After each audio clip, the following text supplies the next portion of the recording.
I was 18 years old when I got married. I belonged to a very conservative family, a Baloch family, where good daughters never say no to their parents. My father wanted me to get married, and all I said was, if that makes you happy, I'll say yes. And of course, it was never a happy marriage. Just about after 2 years of getting married, about 9 years ago, I met a car accident. Somehow my husband fell asleep and the car fell in the ditch. He managed to jump out, saved himself. I'm happy for him. But I stayed inside the car and I sustained a lot of injuries. The list is a bit long. Radius ulna of my right arm were fractured. The wrist was fractured. Shoulder bone and collarbone were fractured. My whole rib cage got fractured. But that injury that changed me and my life completely was the spine injury. Many people came to rescue. They gave me CPR. They dragged me out of the car. And while they were dragging me out, I got the complete transection of my spinal cord. Those 2.5 months in the hospital were dreadful. I was at the verge of despair. One day, doctor came to me and he said, well, I heard that you wanted to be an artist, but you ended up being a housewife. I have a bad news for you. You won't be able to paint again. Next day, doctor came to me and said, your spine injury is so bad, you won't be able to walk again. I took a deep breath and I said, it's all right. Next day, doctor came to me and said, because of your spine injury and the fixation that you have in your back, you won't be able to give birth to a child again. That day, I was devastated. I started to question my existence. Why am I even alive? So what kept me going was, one day I asked my brothers, I know I have a deformed hand, but I'm tired of looking at these white walls in the hospital and wearing these white scrubs. Bring me some colors, bring me some small canvas. I want to paint. So the very first painting I made was on my deathbed, where I painted for the very first time. What an amazing therapy it was. Without uttering a single word, I could paint my heart out. I could share my story.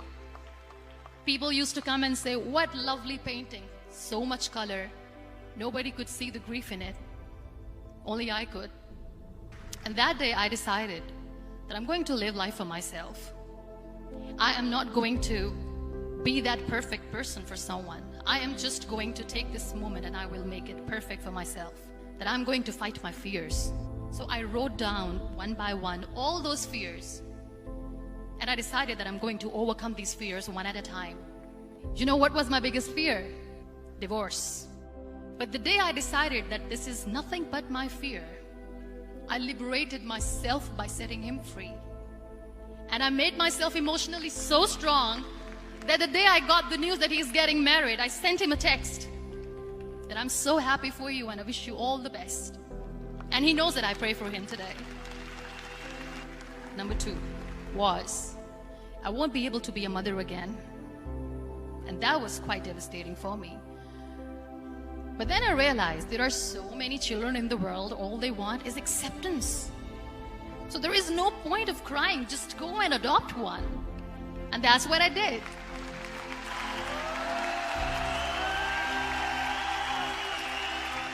I gave my name in different organizations, different orphanages, and I waited patiently.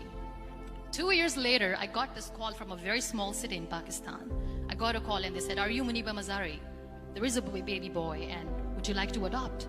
I could literally feel the labor pain. I said, yes, yes, I am going to adopt him. I am coming to take him home. And that day, I was 2 days old, and today he's 6. You know, when you end up being on the wheelchair, what's the most painful thing? People think that they will not be accepted by the people because we, in the world of perfect people, are imperfects. So I decided to appear more in public. I started to paint. I have done a lot of modeling campaigns. I decided that I'm going to join the national TV of Pakistan as an anchor person. I became the National Goodwill Ambassador for UN Women Pakistan, and now I speak for the rights of women, children. I was featured in BBC 100 Women for 2015. I'm one of the Forbes 30 under 30 for 2016. So when you accept yourself the way you are, the world recognizes you. It all starts from within. We have this amazing fantasy about life. This is how things should work. This is my plan. It should go as per my plan. If that doesn't happen, we give up. I never wanted to be on the wheelchair. Never thought of being on the wheelchair. This life is a test and a trial, and tests are never supposed to be easy. So when you're expecting ease from life, and life gives you lemons, then you make the lemonade, and then do not blame life for that. It is okay to be scared. It is okay to cry.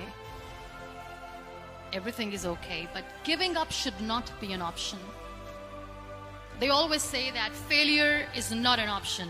Failure should be an option, because when you fail, you get up, and then you fail, and then you get up, and that keeps you going. Embrace each and every breath that you are taking. Celebrate your life. Live it. Don't die before your death. Real happiness lies in gratitude. So be grateful, be alive, and live every moment.